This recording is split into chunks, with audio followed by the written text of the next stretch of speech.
Hello and welcome to the Autoloons YouTube channel. We are back with some more Gran Turismo Sport concept slash Gr.X cars.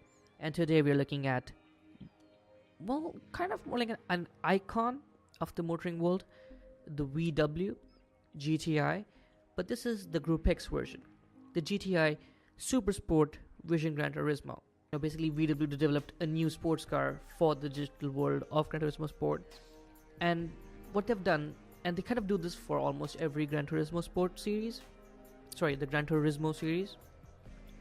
And for this particular version, they have taken the legendary GTI DNA for both as the base for the performance of this car and the visual element. Because right away you can tell it's a VW and it has certain classic VW Golf kind of design elements to it.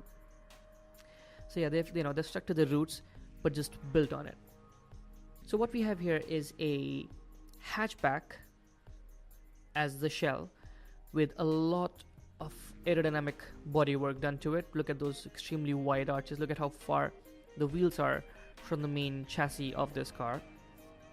And a lot of fine tuning to an engine to produce some very interesting results. The GTI Supersport is powered by a 3-liter twin-turbo VR6 TSI engine, TSI twin-turbo, right? Which is tuned to produce 551 brake horsepower in game and 665 newton meters of torque. That's the beauty of turbo right there, which is quite a lot considering this thing only weighs 1200 kilograms and can put all of that power to all four wheels using VW's 4Motion tech and a 7-speed dual-clutch transmission.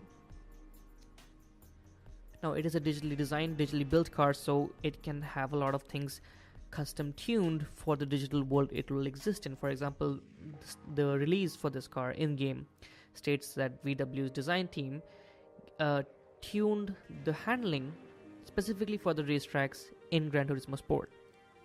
As I mentioned, it has a heavily modified body kit for aerodynamics and track performance. At the front, you have larger air inlets.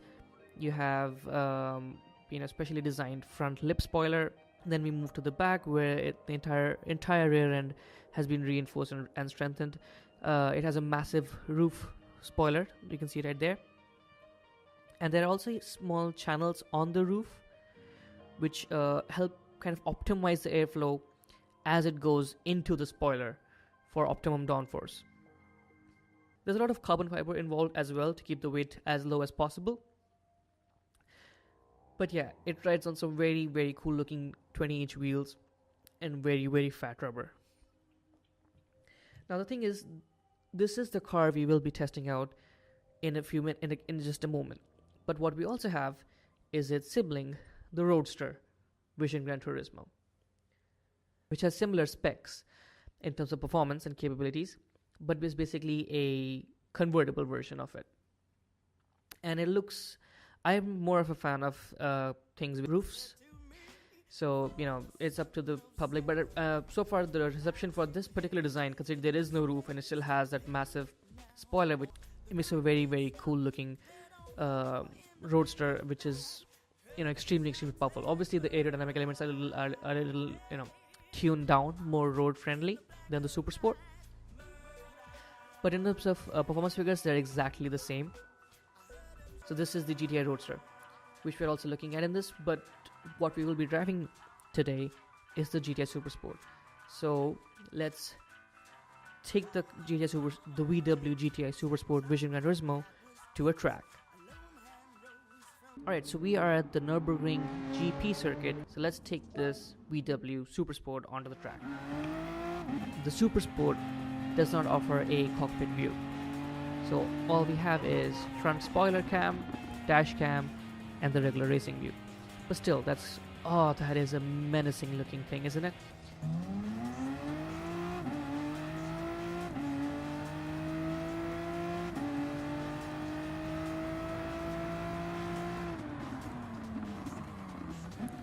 Now this thing may be a twin turbo engine,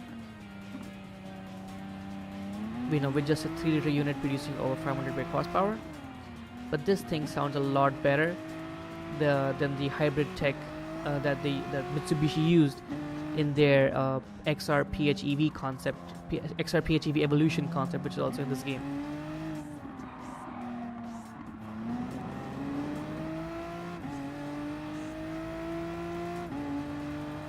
And those gear shifts, man, they sound so good.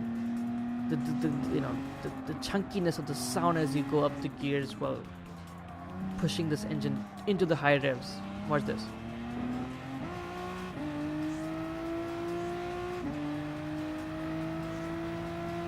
In terms of grip also, with its, because of its wide body stance, this thing offers a lot of grip through the fast corners and actually allows you to brake later and turn in harder.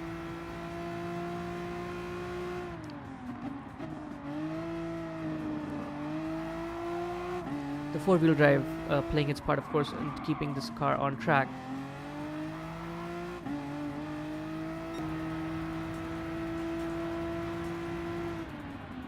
The brakes are really good as well. I did kind of miss my braking point and overshot the corner almost, but yeah, like I said, I almost overshot the corner, but this thing stopped and slowed down just in time and offered enough grip to turn into the corner without going off-road completely. Well, I think it's only fair to say that now it's a time to cue the cinematic replay of taking this car around this track.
Well, that's all for this episode, folks. I hope you liked the content so far. The series is going really strong, and please do leave a comment. Don't forget to subscribe and check out autoloons.com. Link is in the description for the latest automotive content. And thanks for watching. Cheers.